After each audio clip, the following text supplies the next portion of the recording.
சரி. என்ன மாதிரி எல்லாம் முடிச்சிட்டீங்களா? கொஞ்சம் சொல்லுங்க பாப்போம். சொல்லிட்டு போவா. டைம் போயிட்டுனா விளங்கப்படுத்துறது வந்துச்சுன்னா புது விஷயம்.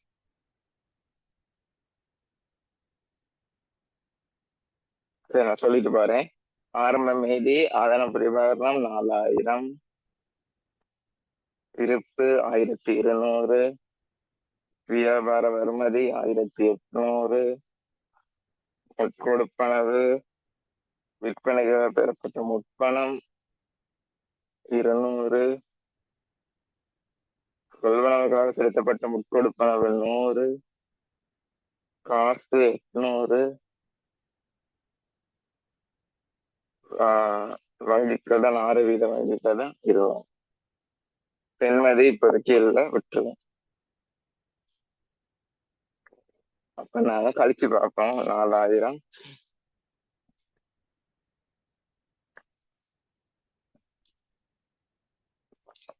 7500 உரிமையாண்மை வந்து சேர்ந்தா இருக்கும். 7500 உரிமையாண்மை.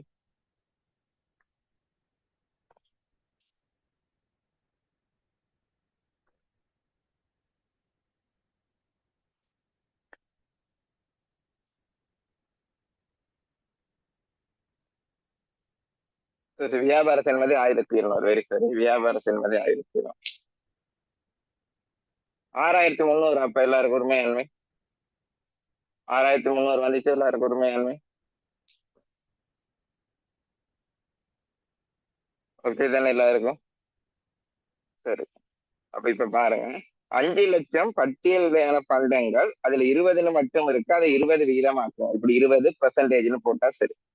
அப்ப 5,00,000 பட்டியல் விலையான பண்டங்கள் 20 வீத வியாபார கழிவில் சேரலாதல் தனது சொந்த பணத்திலிருந்து கொள்வனவு செய்தார். சேரலாதல்னா யாரு? உரிமையாளர். அவர் சொந்த பணத்துல என்ன செஞ்சு வாங்கி கொடுத்திருக்காரு? பண்டங்களை வாங்கி கொடுத்திருக்காரு. இப்ப இந்த டைப்ல ரெண்டு விஷயம். ஒரு விஷயம் உங்களுக்கு ஓகே, உரிமையாளர் வாங்கி கொடுத்தா அது ஒரு மூலதனமா கருதணும் உங்களுக்கு தெரியும், அது ஓகே. பட் இதுல நீங்க புதுசா படிக்க வேண்டிய விஷயம் என்னன்னா, 5,00,000 பட்டியல் விலையான பொருளை, 5,00,000 பெறுமதியுடைய பொருளை 20 வீத வியாபார கழிவுல வாங்கியிருக்கீங்க. உங்களுக்கு தெரியும், ஒரு உடுப்பு கடைக்கு போனா 10% டிஸ்கவுண்ட்னு சொல்லுவோம். அப்ப நான் 5,000 ரூபாய்க்கு சாமான் வாங்கினா 10% டிஸ்கவுண்ட், 500 ரூபாய் போக 4,500 ரூபாய் காசு கொடுக்குற மாதிரி இருக்கும். அப்ப டிஸ்கவுண்ட்னா உங்களுக்கு என்னன்னு தெரியும். அதுதான் சொல்றது வியாபார கழிவு. வியாபார கழிவுன்னா என்ன? நாங்க வாங்குற சாமானுக்கு எங்களுக்கு ஒரு சின்ன கழிவு தருவாங்க. அதுதான் சொல்றது வியாபார கழிவு. வியாபார கழிவு எப்படி என்ன செய்யணுன்றதை சொல்றேன், நல்லா மனுஷா ஞாபகம் வச்சுக்கோம். 5,00,000க்கு இப்ப 20 வீத வியாபார கழிவு பார்ப்போம். 10,000, 1,00,000 வருதா? 5,00,000க்கு 20 வீத வியாபார கழிவு பாத்தீங்கன்னா 1,00,000 வருது. அப்ப 5,00,000 ரூபாய் பொருளை 20 வீத வியாபார கழிவு தள்ளி பெற்றுக் கொள்றீங்களா இருந்தா, 5,00,000 ரூபாய் பொருளை 20 வீத வியாபார கழிவு தள்ளி பெற்றுக் கொள்றீங்களா இருந்தா, அதுக்கு நீங்க கொடுக்குற பெருமதி எவ்வளவா இருக்கும்? 4,00,000 தான் இருக்கும்.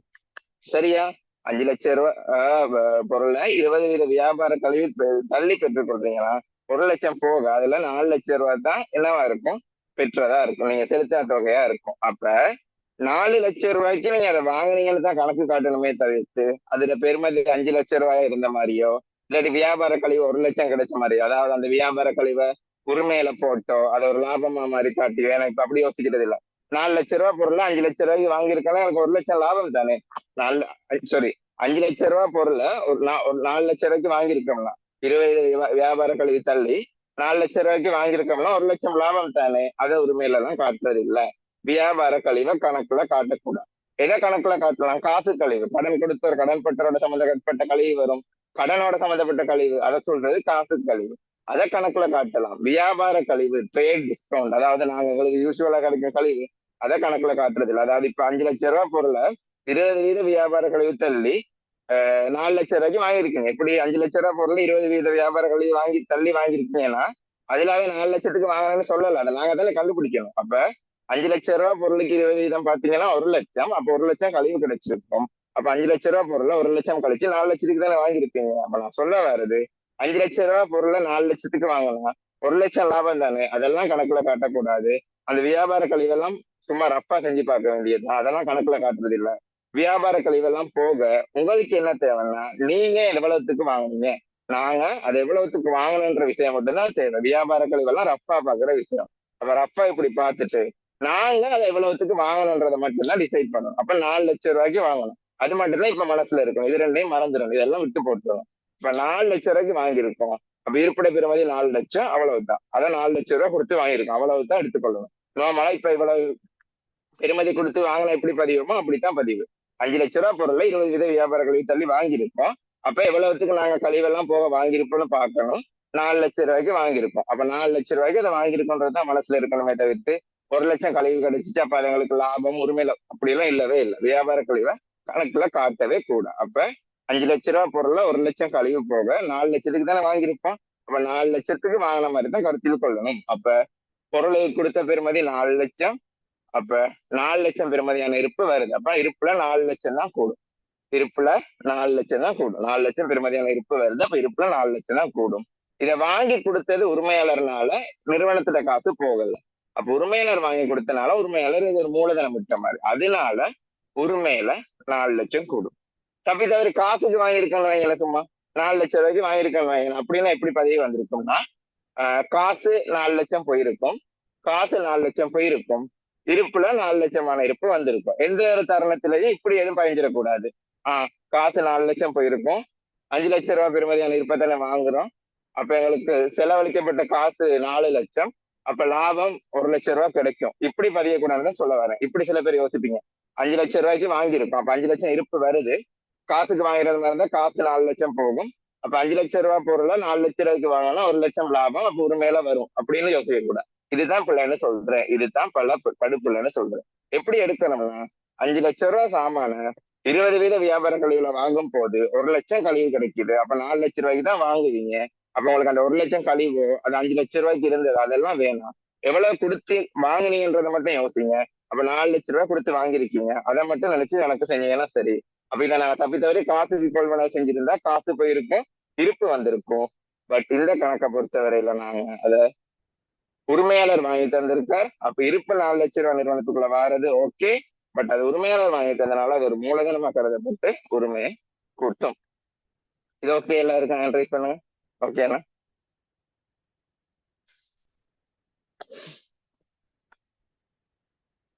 சரி.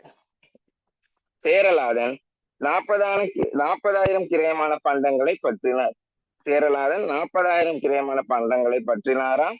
அப்ப 40,000 கிரயமான இருப்புகள் நிறுவனத்தை விட்டு போகுது. 40,000 கிரயமான இருப்புகள் நிறுவனத்தை விட்டு போகுது. அப்ப இருப்புல 40,000 குறையும். 40,000 கிரயமான பண்டத்தை பற்றும் போது இருப்புல 40,000 குறையும்.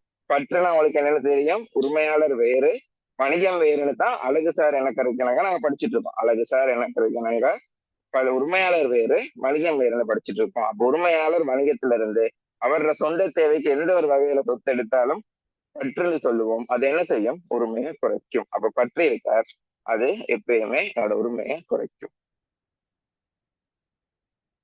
மூன்றாவது 4 லட்சம் கிரயமான பண்டங்கள் 6 லட்சமுக்கு விற்கப்பட்டது. 4 லட்சம் கிரயமான பண்டங்கள் 6 லட்சமுக்கு விற்கப்பட்டது. இதற்கு 2 லட்சம் சென்ற மாதம் பெறப்பட்டது. மிகுதி விற்பனையின் போது பெறப்பட்டது. 4 லட்சம் ரூபாய் சாமான 6 லட்சத்துக்கு வித்துட்டீங்களா? அப்ப 4 லட்சம் ரூபாய் சாமானுக்கு நீங்க 6 லட்சம் ரூபாய் வாங்க போறீங்க. ஆனா அதுக்கான காசு 2 லட்சம் ரூபாய் சென்ற மாதமே வாங்கிட்டீங்களா? அப்ப இந்த மாசம் விற்க வேண்டிய சாமானுக்கு சென்ற மாதமே 2 லட்சம் ரூபாய் காசு வாங்கிட்டீங்கன்னா போன மாசத்தை பொறுத்த வரையில அடுத்த மாச விற்பனைக்காக அட்வான்ஸா முற்பணமா அப்பவே காசு வாங்குறீங்க. அப்ப போன மாசத்தை பொறுத்த வரையில என்ன, இந்த மாசம்ன்றது ஒரு அடுத்த மாதம் வரப்போற மாதம் தானே. போன மாசத்தை பொறுத்த வரையில இந்த மாதம்னு சொல்றது எதிர்காலத்துல வரப்போற மாதம். அப்ப எதிர்காலத்துல வரப்போற மாதம் பொருளை விற்காமையே நீங்க காசு வாங்கியிருந்தீங்களா இருந்தா, பொருளை விற்பனை செய்யாம காசு வாங்கியிருந்தீங்களா இருந்தா அந்த 2 லட்சத்தை என்ன செஞ்சிருப்பீங்க, முற்பண பிரிவினை என்கிற ஒரு பொறுப்பை பகிர்ப்பீங்க. முற்பண பிரிவினை பொறுப்புனா என்ன, நாங்க இப்ப இந்த மாசம் இருக்கோம், இந்த மாசம் சாமானை விற்காம அடுத்த மாசம் சாமானை வைக்கிறதுக்கு இப்பவே அட்வான்ஸா வாடிக்கையாளர்கிட்ட காசை வாங்கி வைக்கிறது.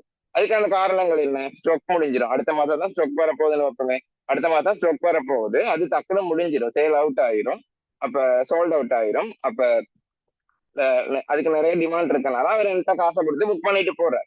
அவர் புக் பண்ணிட்டு போறாரு ஓகே. பட் அவர்கிட்ட நான் சாமானை விற்காமே ஒரு அட்வான்ஸ் வாங்கி வைக்கிறேன்னா அது எனக்கு பொறுப்பு தானே, சாமானை விற்கும் வரைக்கும். அப்ப அது மாதிரி தான் போன மாசம் என்ன செஞ்சிருக்கீங்கன்னா இந்த மாசம் சாமான விற்கிறதுக்கு போன மாசமே காசு வாங்கிட்டீங்க. அப்ப போன மாசத்தை பொறுத்தவரையில சாமான வித்திருப்பீங்களா? இல்ல. இப்ப போன மாசம் பொறுப்புல இருக்கு அந்த 200 முற்பண பிரிவினோட பொறுப்பு இருக்கு. அப்ப இந்த மாசம் விற்கிறீங்க, 4 லட்சம் கிரயமான பொருள் போகுது. அப்ப இருப்புல 4 லட்சம் போகும். அதுக்கு அவர் 6 லட்சம் ரூபாய் காசு தரணும். அதுக்கு 2 லட்சம் ரூபாய் போன மாசமே தந்துட்டார். அப்ப இப்ப அந்த காசு வராது. ஆனா அது பொறுப்பா இருக்கும். அப்ப அது 2 லட்சம் ரூபான்ற பொறுப்பு தான் குறையும். அந்த 2 லட்சம் ரூபான்ற பொறுப்பு தான் குறையும். சரி, அப்படி பார்த்தாலும் 4 லட்சம் ரூபாய் இதுல தர இருக்கு. 6 லட்சத்துல 2 லட்சம் போனா அப்ப அந்த 4 லட்சத்தை என்ன செய்யறாருன்னு பார்ப்போம்.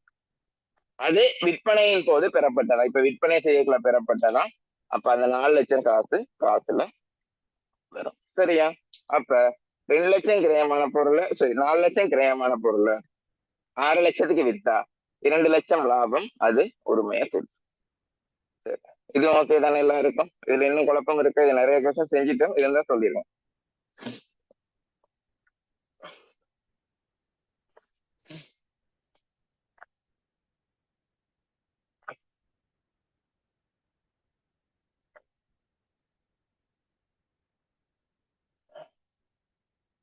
ஓகே தான். ஓகே.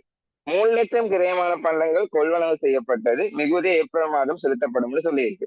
அது கொஞ்சம் சாரி, எனக்கு சிலதுகள் நிறைய டைப்பிங் மிஸ்டேக் இருக்கு. நான் இன்னொரு இடத்துல டைப் பண்ணனால சாரி.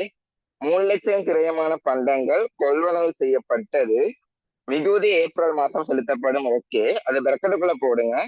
இதற்காக முற்பணமாக 1 லட்சம் பெறப்பட்டுள்ளது, செலுத்தப்பட்டுள்ளது. இது கொள்வனவுக்காக சென்ற மாதம் முற்பணமாக 1 லட்சம் செலுத்தப்பட்டுள்ளது. இந்த 3 லட்சம் கிரயமான பண்டங்கள் கொள்வனவு செய்யப்பட்டது மிகுதி ஏப்ரல் மாதம் செலுத்தப்படும் இருக்கு. அதுல பிரக்கெட்டுக்குள்ள ஒரு அடிஷனல் இன்ஃபர்மேஷன் போடுங்க. இக்கொள்வனவிற்காக இக்கொள்வனவிற்காக இக்கொள்வனவிற்காக 1 லட்சம் முற்பணமாக சென்ற மாதம் செலுத்தப்பட்டுள்ளது. இக்கொள்வனவிற்காக 1 லட்சம் முற்பணமாக சென்ற மாதம் செலுத்தப்பட்டுள்ளது. இக்கொள்வனவிற்காக 1 லட்சம் முற்பணமாக சென்ற மாதம் செலுத்தப்பட்டுள்ளது. இக்கொள்வனவிற்காக 1 லட்சம் முற்பணமாக சென்ற மாதம் செலுத்தப்பட்டுள்ளது. எல்லாம் எழுதிட்டீங்களா? அதை அண்டர்ஸ்ட் பண்ணுங்க. ஓகே தானே? ஓகே. அப்ப 3 லட்சம் ரூபாய்க்கு சாமான இப்ப வாங்குறோம். அப்ப நிறுவனத்துக்குள்ள 3 லட்சம் ரூபாய் சாமான் வருது. 3 லட்சம் பெருமதியான சாமான் வருது. ஆனா இந்த 3 லட்சம் ரூபாய் சாமான இந்த மாசம் நான் வாங்குறதுக்கு போன மாசமே 1 லட்சம் ரூபாய் காசு கொடுத்துட்டேன். அப்ப போன மாசம் சாமான வாங்காமே ஒரு ஆளுக்கு 1 லட்சம் கொடுத்துருக்கேன். அப்ப கொள்வனவுன்ற ஒரு செலவு வர முதவே 1 லட்சம் ரூபாய் காசை ஒரு ஆளுக்கு கொடுத்து வச்சிருக்கேன். அப்ப சாமான வாங்காம ஒரு ஆளுக்கு நான் 1 லட்சம் ரூபாய் நான் ஒரு ஆளுக்கு கொடுத்திருக்கனால அது எனக்கு என்ன கருதப்படும்? ஒரு செலவு வருமுதவே செலுத்தினா அது என்னவா கருதப்படும்? முட்கொடுப்பனவன்ற சொத்தா கருதப்படும். அப்ப அதை போன மாசம் சொத்தா பதிஞ்சிருப்பேன். அப்ப இந்த மாசம் வருது. இந்த மாசம்லாம் அந்த சாமான வாங்குறீங்க. அப்ப அந்த சொத்து மேல செஞ்சிடும், இல்லாம போயிடும். அப்ப முட்கொடுப்பனவன்ற சொத்து 1 லட்சத்தால குறையுது. அப்ப இன்னும் 2 லட்சம் கொடுக்க இருக்கு. அது இப்ப மிகுதிக்கு செலுத்தப்படுதுன்னு சொல்றான். இப்ப மிகுதி 2 லட்சத்தை காசா இப்ப கொடுக்குறீங்க.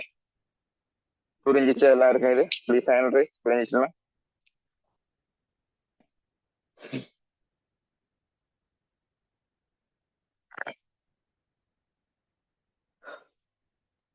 ஓகே. சாரி, சிலதுகள் இந்த கொஸ்டின் வந்து டைப்பிங் மிஸ்டேக் இல்ல. இதை உங்களுக்கு மாத்திட்டு பிறகுதான் இதை சொல்லி தரணும். இது 6ஆம் பாடத்துல படிக்கிற விஷயம் இதுக்குள்ள பூர்த்தி இருக்காங்க. ஜனவரி கடன் வெட்டிட்டு ஃபுல்லா வெட்டிட்டு அந்த ஜனவரி மாதம் பதிவளிக்கப்பட்ட 50,000 தொகை இந்த மாதம் கடன் பட்டோரிடம் மீள பெறப்பட்டதுன்னு இருக்கு. அதை வெட்டிட்டு நான் சொல்றத பாத்தீங்க. நான் சொல்ற கொடுக்கல் வாங்கல சும்மா மார்க் பண்ணிக்கோங்க. நான் சொல்ற கொடுக்கல் வாங்கல கடன் பட்டோரின் கடன் பட்டோரின் கடன் பட்டோரின் ஒரு 25,000 தொகை, கடன் பட்டோரின் 25,000 தொகை அறவிட முடியா கடனாக பதிவளிக்கப்பட்டது. கடன் பட்டோரின் 25,000 தொகை அறவிட முடியா கடனாக பதிவளிக்கப்பட்டது. கடன் பட்டோரின் 25,000 தொகை அறவிட முடியா கடனாக பதிவளிக்கப்பட்டது. கடன் பட்டோரின் 25,000 தொகை அறவிட முடியா கடனாக பதிவளிக்கப்பட்டது. கடன் பட்டோரின் 25,000 தொகை அறவிட முடியா கடன், அறவிட முடியா கடன், அறவிட முடியா கடனாக பதிவளிக்கப்பட்டது. கடன் பட்டோரின் 25,000 தொகை அறவிட முடியா கடனாக பதிவளிக்கப்பட்டது. கடன் பட்டோரின் 25,000 தொகை அறவிட முடியாத கடனாக பதிவளிக்கப்பட்டது. அதென்ன கடன்பட்டோரின் 25,000 தொகை அறவிட முடியாத கடனாக பதிவளிக்கப்பட்டதுன்னு கேட்டீங்கன்னா, சிம்பிளா சொல்றேன். கடன்பட்டோர்னு உங்களுக்கு என்னன்னு தெரியும். கடனுக்கு நாங்க அவங்களுக்கு சாமான வித்திருக்கோம், அதுக்கு அவர் எனக்கு காசு தரோம். அப்ப அப்படி எங்களுக்கு எவ்வளவு அமௌண்ட் சரி தர இருக்கு ஒரு கடன்பட்டோர் இறந்து போயிட்டாருன்னு வைங்க. கடன்பட்டோர் செத்துட்டாரு. தர வேண்டிய கடன் பட்டோர், காசு தர வேண்டிய அந்த கடன் பட்டோர், கடனுக்கு வித்தவராளுக்கு அவர் செத்துட்டாருன்னா காசு கிடைக்குமா? கிடைக்காது. இல்லாட்டி நான் அவரை நம்பி கடனுக்கு சாமான வித்தேன், அவர் எனக்கு காசு தர மாட்டேன்னு மோசடி செஞ்சுட்டார், காசு தர மாட்டேன்னு சொல்லிட்டாரு, ஏமாத்திட்டார். கேஸ் போட்டும் அது சக்சஸ் ஆகல, ஆதாரங்கள் ஏதோ இல்லாதனால ஏமாத்தி எனக்கு நிரூபிக்கலாம் போயிட்டு அவர் அப்ப காசு தர மாட்டார், ஏமாத்திட்டார். அப்ப கடனுக்கு ஒரு ஆளுக்கு வித்திருக்கீங்க, அவரை தான் சொல்றோம் கடன் பட்டோர். அந்த கடன் பட்டோர் உங்களுக்கு ஒரு பெர்டிகுலர் அமௌண்ட் தர இருக்கும்.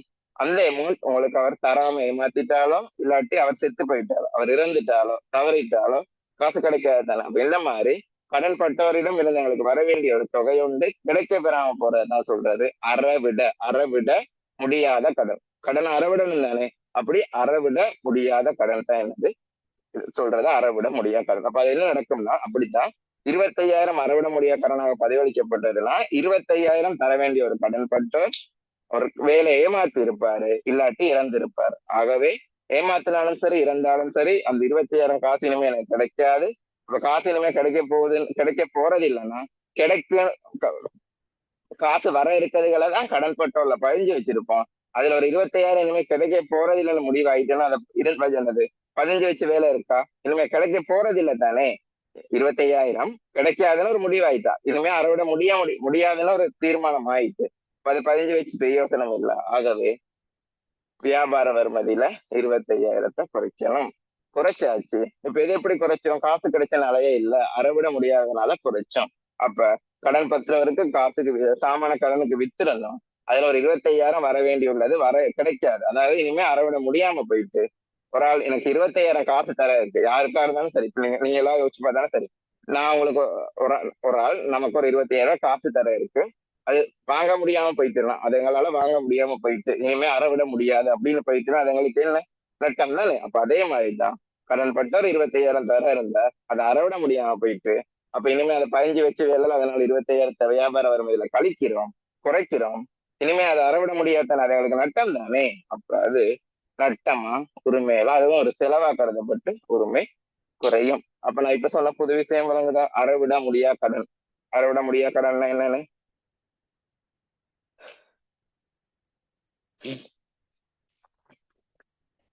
Please hand rice. புதுசா சொன்ன விஷயம் விளங்கிட்டு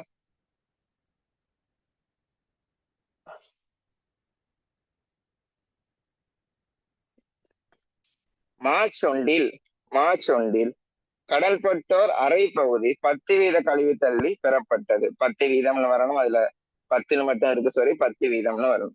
மார்ச் ஒன்றில் உள்ள கடன்பட்டோர் அரை பகுதி 10% கழிவு தள்ளி பெறப்பட்டது. மார்ச் ஒன்றில் உள்ள கடன்பட்டோர்னா ஆரம்பத்தில் உள்ள கடன். ஒன்ஸ் ப்ளீஸ் அண்ணா, சரி.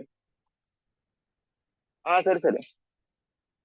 சொல்றேன் சரி, நான் அவதானிக்கல. அறவிட முடியாத கடன் சொல்ல வர்றது என்ன கதைன்னா, என்னோட கடன் பட்டவர்னா உங்களுக்கு எல்லாருக்கும் என்னன்னு தெரியும். உங்களுக்கு சாமான கடனுக்கு நாங்க அவருக்கு சாமான வித்திருப்போம், கடனுக்கு சாமான வித்திருப்போம், அவர் எனக்கு பிறகுதான் காசு தருவார். அப்ப கடன் பட்டவர் எனக்கு பிறகு காசு தருவாருன்றனால அந்த கடன் பட்டவரை நாங்க ஒரு சொத்தா பயஞ்சிருப்போம். அதாவது வியாபார வருமதின்னு சொல்லலாம், அதான் மறுபெயரா அது ஒரு சொத்தா பயஞ்சிருப்போம். இப்ப இந்த கடன் பட்டவர் எனக்கு காசு தரணும் தானே, அந்த கடன் பட்டவர் எனக்கு காசு தரணும் தானே. அந்த காசு தர வேண்டிய கடன் பட்டவர், உதாரணத்துக்கு எக்ஸ்ன்னு ஒரு கடன் பட்டவர் எனக்கு காசு தரணும்னு வைங்களேன், எவ்வளவு ஒரு 25,000 காசு தர வைக்க எக்ஸ்ன்ற கடன் பட்டவர். அப்ப அந்த 25,000 காசு தர வேண்டிய அந்த எக்ஸ்ன்ற கடன் பட்டவர் இறந்து போயிட்டாலோ இல்லாட்டி இனிமே அவனுக்கு நான் காசு தர மாட்டேன்னு ஏமாத்திட்டாலோ எங்களுக்கு காசு கிடைக்குமா? கிடைக்காது தானே. சரி, நான் அவர் எனக்கு எவ்வளவு காசு தரணும்? 25,000 தரணும்னு சொல்றேன். ஆனா அவர் ஏமாத்திட்டாலோ இல்லாட்டி இறந்துட்டாலோ காசு கிடைக்காது தானே. அப்ப என்கிட்ட கடன் பட்டவர்கிட்ட அந்த காசு வர இருக்கு, அவர் இறந்தனாலேயோ இல்லாட்டி ஏமாத்தினாலேயோ காசு அறவிட முடியாதுன்னு சொல்றேன், அவர்கிட்ட பெற்றுக்கொள்ள முடியாதுன்னு சொல்றேன். இது எனக்கு என்னது? நட்டம். இதைத்தான் சொல்றது அறவிட முடியா கடன். அறவிட முடியாத கடன், அறவிட்டு கொள்ள முடியாத கடன். அதாவது ஒரு கடன் பட்டோட்ட காசு வாங்க இருக்கு, அதாவது எங்களால பெற்றுக்கொள்ள முடியாததுதான் சொல்றது அறவிட முடியாத கடன். அப்ப நாங்க அவருக்கு கடனுக்கு சாமான வித்தோம், காசு வரும்னு நம்பி கொடுத்தோம், பெற்றுக்கொள்ள முடியாம போயிட்டு அப்ப இனிமே காசு கிடைக்க போறது இல்ல தானே அவர்கிட்ட. அதனால அதை கடன் பட்டவரா நாங்க வச்சிருந்த வேலை இல்லையே. சோ அந்த கிடைக்க பெறாத கடன், கிடைக்க பெறாதுன்னு உறுதிப்படுத்தப்பட்ட அந்த 25,000 கடன் கடன் பட்டவர்ல குறைக்கணும். வியாபார வருமதியில குறைச்சு காட்டிடணும். ஏன்னா இனிமே இருக்க போறது இல்ல, குறைச்சு காட்டிடும். ஆனா இதை குறைச்சதுக்கு எங்களுக்கு காசு கிடைச்சனால எனக்கு குறைச்சம் இல்ல, இனிமே கிடைக்காதுன்னு முடிவாயிடுச்சு. அப்ப வச்சிருந்த என்ன செய்யறதுன்னு தான் 25,000 மைனஸ் பண்ற மாதிரி குறைச்சு காட்டுறோம். அப்ப இனிமே அந்த 25,000 வர வேண்டிய காசுன்னு வராட்டி, இப்ப உங்களுக்கு நான் ஒரு 100 ரூபாய் வாங்கிட்டு உங்களுக்கு தராட்டி அந்த 100 ரூபாய் நட்டம் தானே உங்களுக்கு தராட்டி, நான் காசை வாங்கிட்டு தராட்டி. அது மாதிரிதான் 25,000 நான் வணிகம் வந்து கடன் பட்ட ஒரு கடனா கொடுத்திருந்துச்சு, அந்த கடன் பட்டவர் இனிமே தரமாட்டாருன்னா 25,000 எனக்கு நட்டம் தானே, அது உரிமையை குறைக்கும். சரி, அது உரிமையை குறைக்கும். இப்போ ஓகே.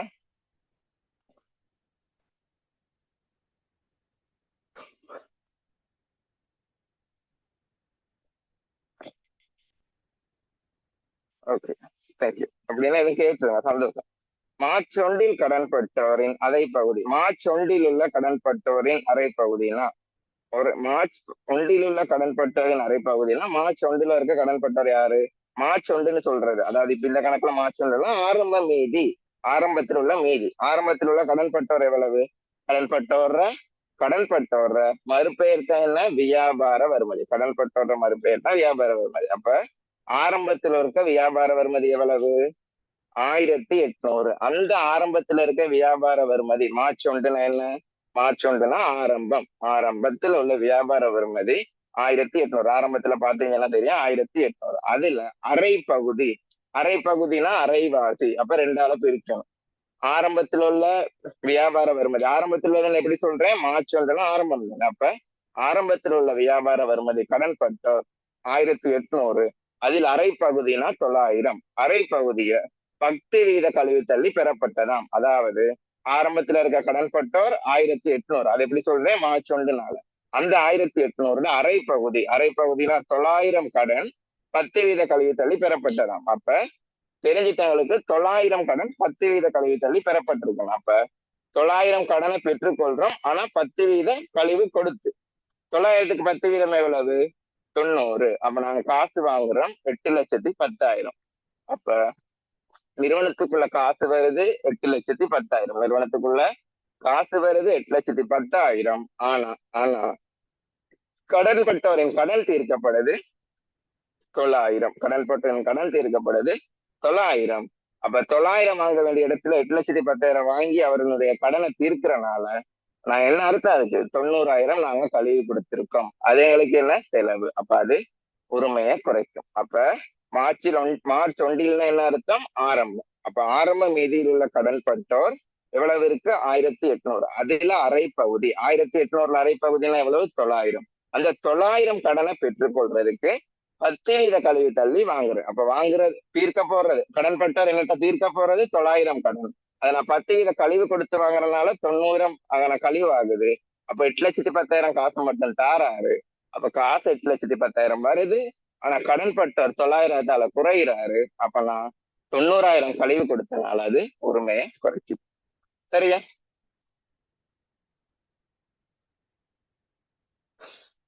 எல்லாம் ஓகே தானே. இது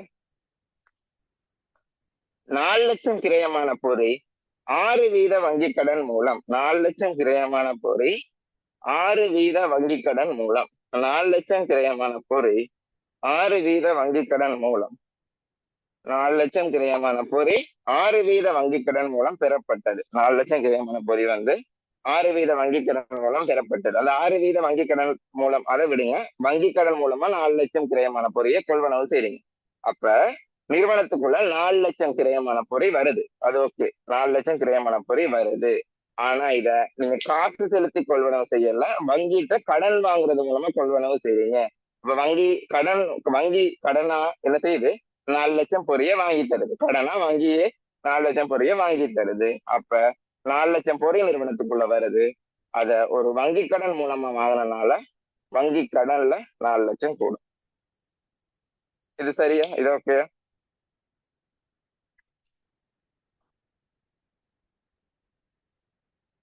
அடுத்தது 3,00,000 கிரயமான பண்டத்தை 5,00,000க்கு கடனுக்கு விற்கப்பட்டதாம்.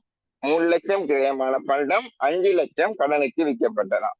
அப்ப 3 லட்சம் கிரயமான பண்டத்தை 3 லட்சம் கிரயமான பண்டத்தை 5 லட்சம் கடனுக்கு விற்கிறீங்க.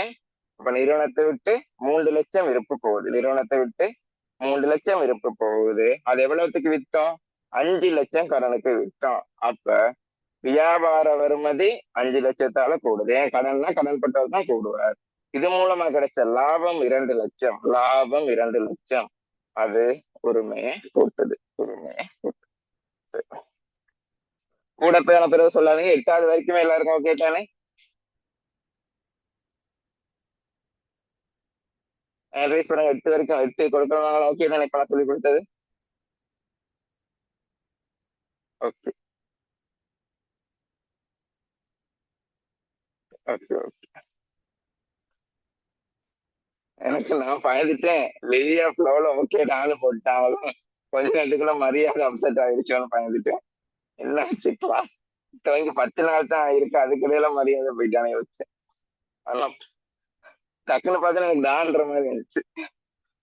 9வது கடன் பட்டவரால் திருப்பியது 50,000.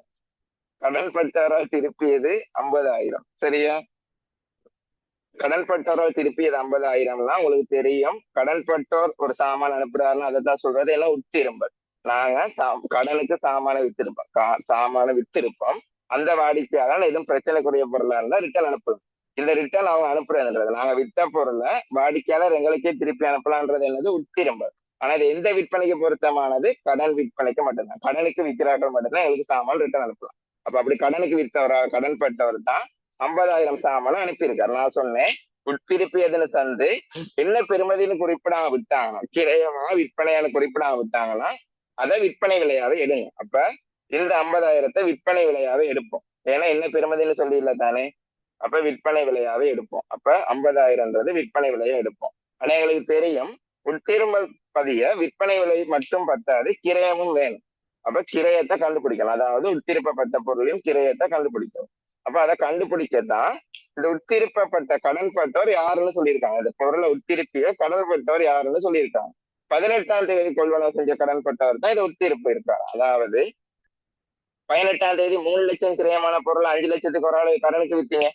18ஆம் தேதி 3 லட்சம் கிரயமான பொருளை 5 லட்சத்துக்கு ஒரு ஆளு கடன் வித்தீங்க. அந்த நபர் தான் உங்களுக்கு இந்த சாமான உட்திருப்பு இருக்காரு. அப்ப இந்த கிரயத்தை கண்டுபிடிக்க இந்த விற்பனைகள் லாப விகிதாசாரத்தை பார்ப்பேன். ஏன்னா 3 லட்சம் கிரயமான பொருளோட விற்பனை விலை 5 லட்சம்னு தெரியும். 5 லட்சம் விற்பனை விலையான பொருளோட கிரயம் 3 லட்சம்னு தெரியும். ஆனா 50,000 இந்த 5 லட்சத்துக்குள்ள இருக்க 50,000 விற்பனை விலையான பொருளோட கிரைய பெறுமதி எவ்வளவுன்னு தெரியும். அதை கண்டுபிடிக்க விகிதாசாரம் பார்க்கறேன்னு சொல்றது. அப்ப 2 சைவர் வெட்டுங்க. 3க்கு 5ன்ற விகிதாசாரம் வருதா? அதை இப்படி போடுங்க. 3க்கு 5ன்னு விகிதாசாரம் போட்டுட்டு வந்து பாருங்க. சரியா? மாறி போட்டேன். 3க்கு 5ன்ற விகிதாசாரம் போடுங்க. அப்படித்தான் வரும். கிரயம் 3 விற்பனை விலை 5. கிரயம் 3 கிரயம் 3 கிரயம் தான் 3 விற்பனை விலை 5. சரியா? அப்ப உங்களுக்கு என்ன தெரியும்? விற்பனை விலை 50,000ன்னு தெரியும். விற்பனை விலை எத்தனை பங்கு? 5 பங்கு. விற்பனை விலைன்றது 5 பங்கு. அப்ப 50,000 5ஆல பிரிச்சா ஒரு பங்கு 10,000. ஒரு பங்கு 10,000. கிரயம்ன்றது எத்தனை பங்கு? 3 பங்கு. அப்ப 3ஆல பெருக்குனா கிரயம்ன்றது 30,000. அப்ப உட்திருப்பப்பட்ட பொருள்ல கிரயம் தந்து இல்லாட்டி விற்பனை தர மாட்டான். விற்பனை தந்து கிரயம் தர மாட்டான். அது எப்படி கண்டுபிடிக்கக்கூடிய மாதிரி இருக்கும்? அந்த உட்திருப்பப்பட்ட பண்டத்தை யாருக்கு விற்பனை செஞ்சாலும் விற்பனை டேட்டை தந்துருவான். அப்ப இந்த உட்திருப்பினங்களுக்கு அது யாருன்னா 3 லட்சம் கிரயமான பண்டத்தை ஒரு ஆளுக்கு 5 லட்சத்துக்கு வித்திருக்கேன் அவர் தான். அப்ப அதை விகிதாசாரம் பார்த்தா 3க்கு 5 இருக்கு. 3க்கு 5 இருக்குதுன்னா அப்ப 50,000 5ஆல பிரிச்சு 5 தான் இதுல விற்பனை பங்கு. 5ஆல பிரிச்சா ஒரு பங்கு 10,000. அப்ப 3 பங்கு 30,000. இதெல்லாம் எல்லாரும் சரியா அனலைஸ் பண்ண கண்டுபிடிச்சீங்க நானு. அப்ப 30,000 கிரயமான இருப்பு நிறுவனத்துக்குள்ள வாரனால இருப்புல 30,000 கூடும். இப்ப இந்த 30,000 இருப்புக்கு அவர் எனக்கு தர வேண்டிய அமௌண்ட் தான் 50,000. இப்ப அவர் எனக்கு ரிட்டர்ன் அதை அனுப்பிட்டனால அவர் எனக்கு அதை ரிட்டர்ன் அனுப்பிட்டனால அந்த காசை அவர் தர தேவையில்ல. அப்ப வியாபார வருமதியில 50,000 குறையும். 30,000 பொருள் 50,000க்கு வித்தா அதுல உங்களுக்கு விளங்குது 20,000 லாபம் இருக்குன்னு. இப்போ உட்திரும்பல் ஆயிட்டனால அது இல்லாம போறனால ஒரு மேல 20,000 குறையும். ஒரு மேல 20,000 குறையும். விளங்கிச்சா?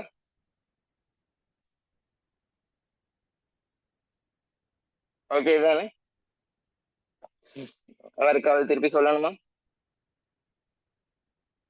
மார்ச் மாதத்திற்கு கிடைக்கப்பெற்ற மின்சார பட்டியல் 20,000. உங்களுக்கு நான் சொன்னேன் மின்சார பட்டியல் கிடைக்க பெற்றதுன்னு சொன்னா, அதாவது செலுத்தி இருக்குன்னு மென்ஷன் பண்ணாம மின்சார பட்டியல் கிடைக்க பெற்றதுன்னு சொன்னா அதை நாங்க என்ன எடுக்கணும்? மின்சாரம் இவ்வளவு, ஆனா நாங்க அதை செலுத்தலன்னு எடுக்கணும். அப்ப மார்ச் மாதத்துக்கு கிடைக்கப்பெற்ற மின்சார பட்டியல், அதாவது மார்ச் மாசத்துக்கு உங்களுக்கு கிடைச்ச பில் 20,000. அப்ப ஏதோ மின்சாரம் 20,000 பில் ஆயிருக்கு தானே எங்களுக்கு. அது செலுத்துறமோ செலுத்தலையோ அது செலவு தானே. அப்ப செலவு எப்பயுமே என்ன செய்யணும்னு சொன்னேன்? செலுத்துறமோ செலுத்தலையோ, செலுத்துறமோ செலுத்தலையோ செலவு மின்சாரம் 20,000 குறைக்கும். பொறுமையா செலவு என்ன செய்யும்? 20,000 குறைச்சிடும். ஆனா அது பட்டியல் கிடைக்க பெற்றிருக்கு, பில் வாங்கியிருக்கீங்க, பட்டியல்னா பில். அப்ப மின்சார பட்டியல் கிடைக்க பெற்றிருக்குன்னு தான் சொல்லியிருக்கானே தவிர்த்து செலுத்தலைன்னு சொல்லல. அப்ப செலுத்துறமோ செலுத்தலையோ உரிமைய மின்சார கட்டணம் குறைக்கும். ஆனா செலுத்தின மாதிரி சொல்லலன்னா அதுல அர்த்தம் என்ன? செலுத்தலன்னு அர்த்தம். அப்போ ஒரு செலவு உள்ளாகி நீங்க அதை செலுத்தாட்டி அதை என்னன்னு சொல்றது? அட்டுறு செலவுன்ற ஒரு பொறுப்பு ஆயிரும். அப்ப பொறுப்பு ஆயிரும். அட்டுறு செலவு எல்லாம் இணையத்தின் மீதுல போடலாம். அப்ப அட்டுறு செலவுன்ற ஒரு பொறுப்பு கூடும். அட்டுறு செலவுன்ற பொறுப்பு கூடும். அட்டுறு செலவுன்ற பொறுப்பு கூடும். இப்போ ஓகே, இது ஓகேயா?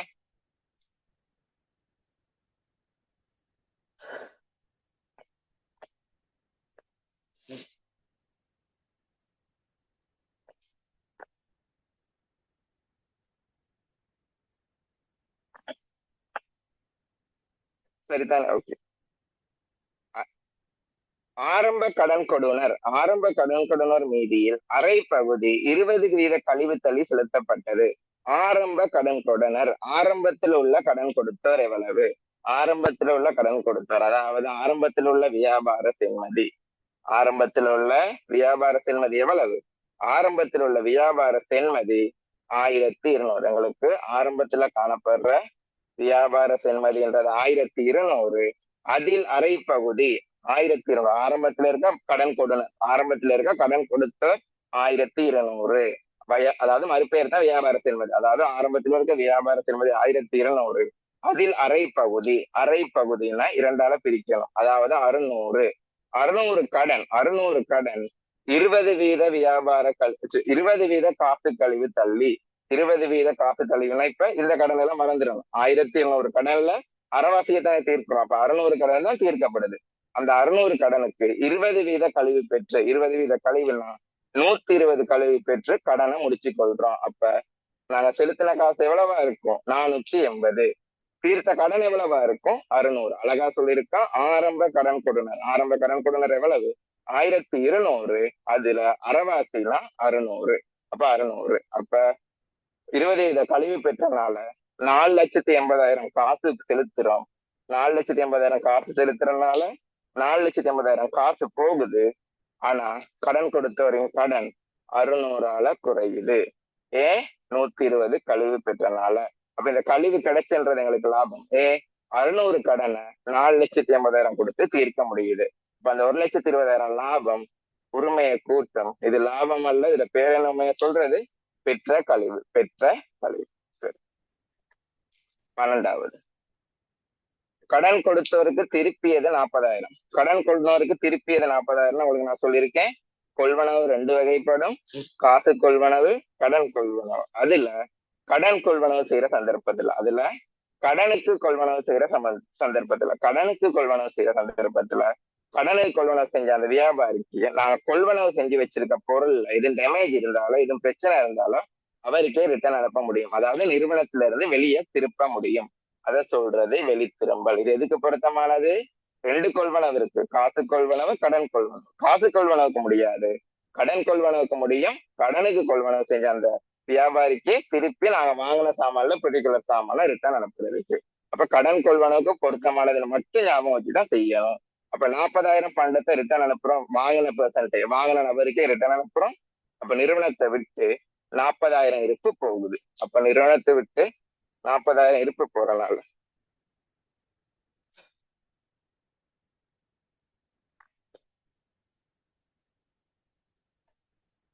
நிறுவனத்தை விட்டு 40,000 இருப்பு போறனால இருப்புல 40,000 குறையுது. நிறுவனத்தை விட்டு 40,000 இருப்பு போறனால இருப்புல 40,000 குறையுது.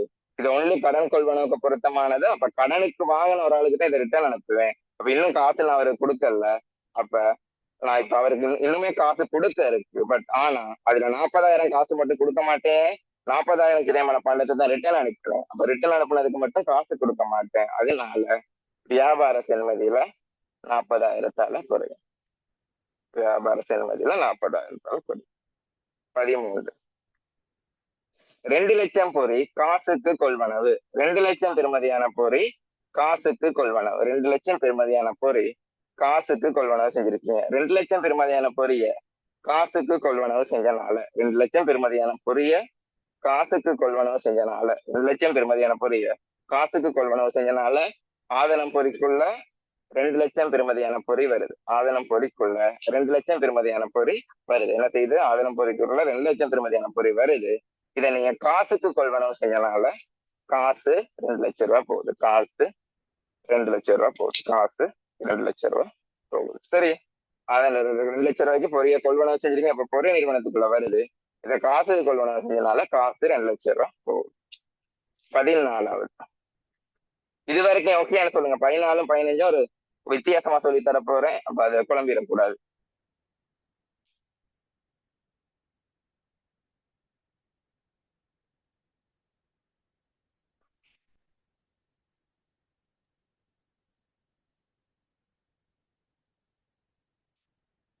இதெல்லாம் ஓகே. எனக்கு கொஞ்சம் அனலைஸ் பண்ணுங்க. எல்லாம் ஓகே. எத்தனை வரைக்கும்? இப்ப நான் சொன்ன 13 வரைக்கும். 17க்கு ஆதனம் பொறி உபகரணம் 12 வீத தேய்விடப்படும் இருக்குதானே. இந்த 12 வீத தேய்விடும் போது ஒரு விஷயம் அவதானிங்க. ஆரம்பத்துல 4,000 சொத்து இருக்கு. 4,000 சொத்து இருக்கு. அப்ப இடையில ஒரு 400 வந்துச்சு. அப்ப 200 வந்துச்சு. இப்ப 200 வந்துச்சு. அப்ப 4,000 பிளஸ் 400 பிளஸ் 200ன்ட்டு 4,600க்கு 10 வீத பெருமான தேவை போய் பாக்குறது இல்லை. அதுல ஒரு பிரச்சனை இருக்கு. என்னன்னு சொல்றேன் பாருங்க. உங்களுக்கு ஆரம்பத்துல இருக்க 4,000 சொத்துன்றது மாதம் முழுக்க இருந்திருக்கும். அதே ஆனா இந்த 2 லட்சம் சொத்துன்றது 2 லட்சம் சொத்துன்றது இங்க பாருங்க. இந்த 2 லட்சம் சொத்து சாரி 4 லட்சம் சொத்துன்றது 4 லட்சம் பொறி இருக்கு. அது 7வது கொடுக்கல் வாங்கல். அந்த 4 லட்சம் பொறின்றது 15ஆம் தேதி தான் கொள்வனவு செய்றீங்க. அப்ப மாசம் அரைவாசியில தான் வருது. அப்ப அதுக்கு ஒரு மாசத்துக்கான முழு பெருமான தேவையெல்லாம் போட இயலாது. அப்ப டேட் டிஃப்ரெண்ட் ஆகுது நல்லாவே. இதே நீங்க முதல் கணக்குல பாத்தீங்களா இருந்தா நாங்க ஃபுல்லா கூட்டிட்டு பார்க்கலாம்.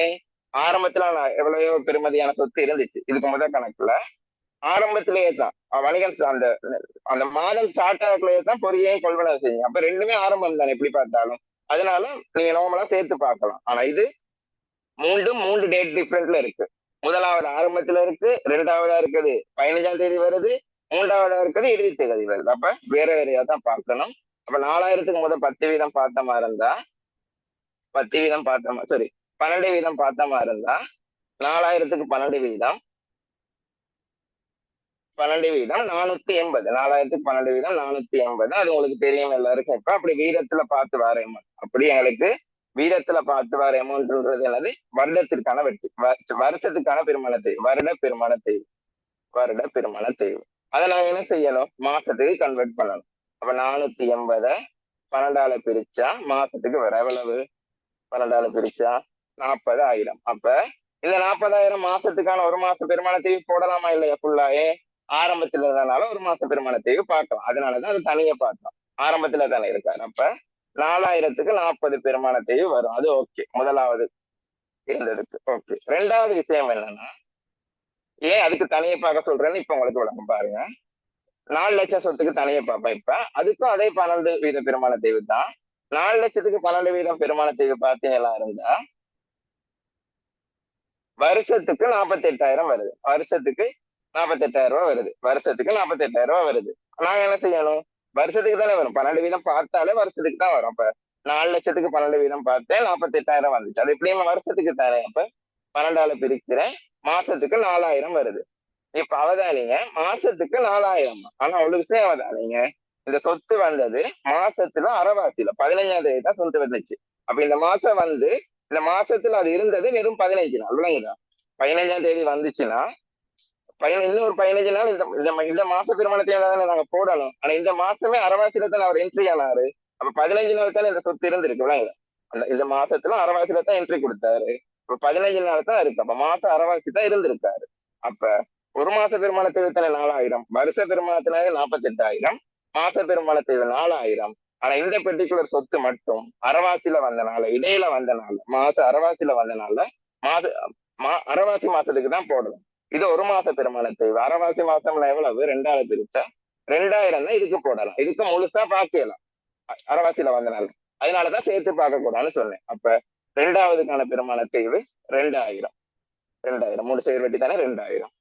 மூன்றாவது சொத்தை எடுத்துக்கொண்டீங்கன்னா அவர் மாச கடைசியில தான் வாராரு. அப்ப இப்ப இறுதியில வாராரு, முடியக்கூடாது. அப்ப இந்த மாசம் அவர் இருக்கவே இல்லை, இப்பதான் வந்திருக்காரு, மாச கடைசியில வாராரு. அப்ப அவருக்கு நான் பெருமானத்தையும் பார்க்கவே தேவை. அடுத்த மாசத்துல தான் அவருக்கு பெருமானத்தையும் பார்க்கலாம். அப்ப 42,000ன்றது மட்டும்தான் பெருமான தேவை. அப்ப 42,000 பெருமான தேவை ஆதரம் புரிய குறைக்கும். அது ஒரு செலவு. ஆகவே உரிமையை குறைக்கும். 48,000ன்றது ஆதரம் புரிய குறைக்கும். அது ஒரு செலவுனால உரிமையை குறைக்கும். விளங்கிட்டா?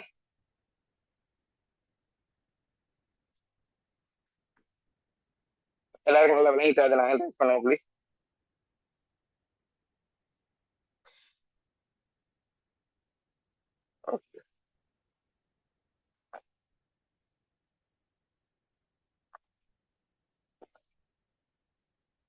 வங்கி கடனுக்கு உரிய இம்மாத வட்டி சென்மதியாக உள்ளதா? வங்கி கடனுக்கு வட்டி செலுத்தணும் தானே, அது சென்மதியாக உள்ளதா? அதாவது 8 ரூபா இருக்கா, நீங்க அந்த வட்டியை செலுத்தாம விட்டுட்டீங்க. ஓகே, அந்த வட்டியை நீங்க செலுத்தாம விட்டா எப்படி பதிகிறதுன்னு பார்ப்போம். அந்த வட்டியை செலுத்தாம விட்டா, வங்கி கடன் வட்டியை செலுத்தாம விட்டா எப்படி பதிகிறதுன்னு பார்ப்போம். அது ஃபைன். பட் வட்டி எவ்வளவுன்னு தெரியணும் தானே. அதை எப்படி கண்டுபிடிக்கிறதுன்னா 6% வங்கி கடன்னு தந்திருக்காங்க தானே. அப்ப அந்த 6% வங்கி கடனை பார்த்துட்டு வருவோம். வங்கி கடன் நிரல பாத்தீங்களா இருந்தா பாருங்க. 2 லட்சம் ரூபாய் ஆரம்பத்துல கடன் இருந்துச்சு. 4 லட்சம் ரூபாய் நாங்க ஆதனம் புரி வாங்கணும், அப்போ ஒரு கடன் வந்துச்சு. அப்ப மொத்தம் 6 லட்சம் கடன். அப்ப இதையும் 6 லட்சம் கடனுக்கு போய் நீங்க வட்டி பாக்குறது இல்ல. ஆரம்பத்துல இருக்க 2 லட்சம் கடனுக்கு முதல்ல வட்டி பார்ப்பேன். ஏன்னு சொல்லுங்க. இந்த 2 லட்சம் கடன் மாசம் ஃபுல்லா இருந்துச்சு, ஏன்னா ஆரம்பத்துல இருந்தனால. இந்த 4 லட்சம் கடன் மாசம் அரைவாசியில தானே வருது. அப்ப மாசம் ஃபுல்லுக்கான வட்டி செலுத்துவீங்களா? கடன் மாசம் அரைவாசியில வாங்கிட்டு மாசம் சில பேர் கிளாஸுக்கு ஏன் பாதியில ஜாயின் பண்ண மாட்டாங்க, ஃபுல் ஃபீஸ் கட்டுறது அணையானு தானே. அப்படின்ற இருக்குத்தானே. அப்படி அது மாதிரிதான் ஒரு மாத கடனை, ஒரு கடன் ஆரம்பத்துல இருக்குன்னா ஃபுல் மாச வட்டி செலுத்தலாம். மாசத்திலேயே அரைவாசியில தான் வந்திருக்கலாம், அந்த மாசம் ஃபுல் வட்டியும் செலுத்த இயலாது.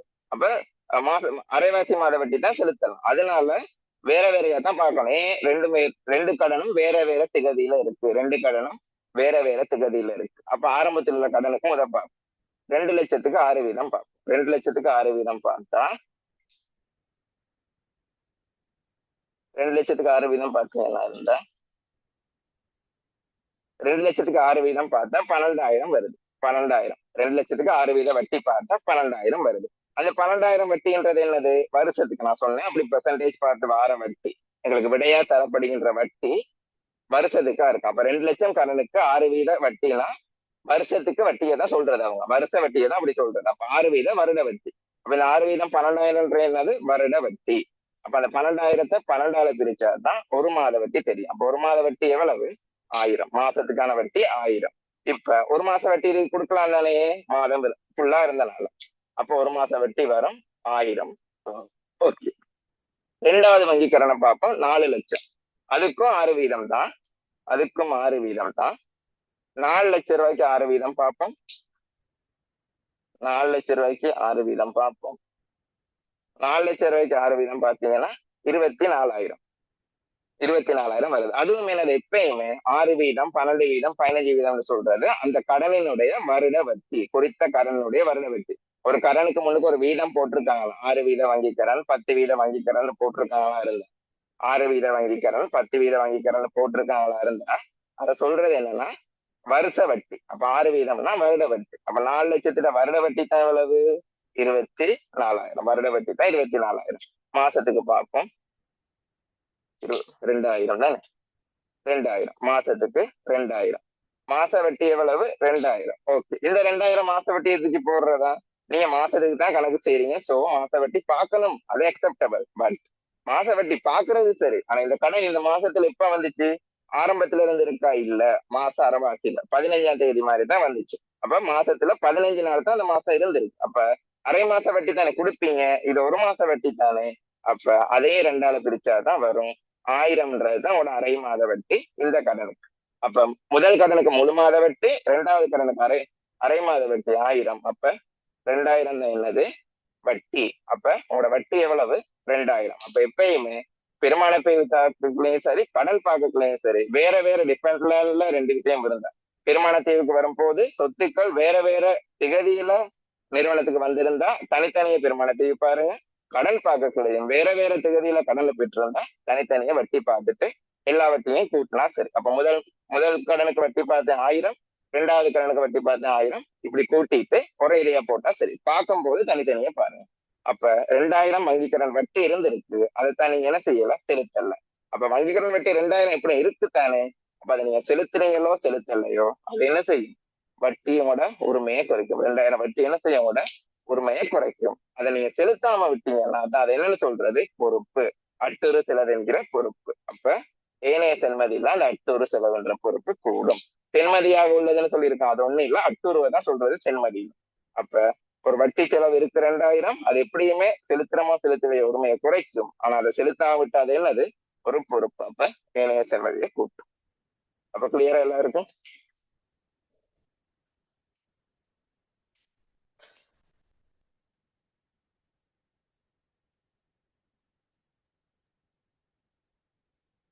ஓகே. இதுல ஒரு விஷயம் சொல்றேன். வருமான குற்றம் நீங்க தான் செய்ய வேண்டி வரும். எனக்கு ட்ரெயினுக்கு டைம் ஆயிட்டு வெரி சாரி. விற்பனை எல்லாம் நீங்க தந்துருவீங்க நம்புறேன். செலவீனங்கள் போடும் போது எல்லா செலவீனங்களும் சரியா போடுவீங்க. புதுசா ஒரு செலவு படிச்சோம். உரிமையை குறைச்சிச்சு. எங்களை அறவிட முடியாத கடன், அதாவது அவர்கிட்ட கடனை அறவிட முடியாதனால அது எங்களை உரிமையை குறைச்சிச்சு. அந்த இதுவுமே ஒரு செலவு தான். அறவிட முடியாத கடனும் ஒரு செலவா தான் கருதப்படும். அந்த கடன் எங்களால் அறவிட முடியல தானே, அது நட்டம் தானே. அப்ப அறவிட முடியாத கடன்ற செலவா கருதப்படும். அப்ப செலவுல இப்படி அறவிட முடியா கடன் செலவுன்னு போடணும். சரி, அறவிட முடியா கடன் செலவுன்னு போடணும். அந்த செலவு மட்டும் உங்களுக்கு தெரியா, அதையும் வருமான கூட்டுல போட்டுருங்க. மத்ததெல்லாம் சரியா போட்டுருவீங்க. எந்த செலவு? 20,000 எங்க இருக்கு? இந்த 5வது கொடுக்கல் வாங்கல், அதாவது அறவிட முடியாத கடன். உங்களுக்கு கடனை சரியா வாங்கணும், அது அறவிட முடியாம போயிட்டு, கிடைக்க முடியாம போயிட்டு நட்டம் தானே. ஒரு காசு வர இருந்து அது வராட்டி நட்டம் தானே. அந்த நட்டத்தையும் அது செலவா தான் காட்டுறது. அதுதான் அது உரிமையை குறைச்சிச்சு. சோ வருமான கூட்டுக்கு மாத்த போகுது. 5வது கொடுக்கல் வாங்கல அறவிட முடியாத கடன் செலவுன்னு காட்டுது. சரியா? செலவினங்கள்ல வருமான கூட்டுல செலவினங்கள்ல 25,000 அறவிட முடியாத கடன் காட்டுது. எல்லாருக்கும் ஓகே தானே? இப்ப கிளியரா? Any doubts?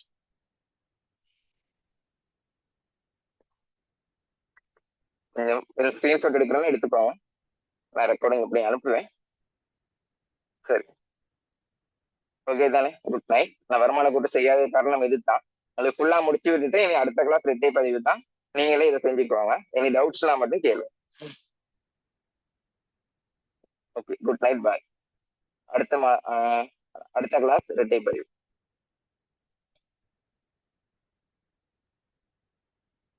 ஷுவர் தானே? நான் போறேன். எல்லாருக்கும் ஓகே தானே? ஹேண்ட் ரைஸ் பண்ணி விட்டுருங்க. எனக்கு ஷுவர் தானே?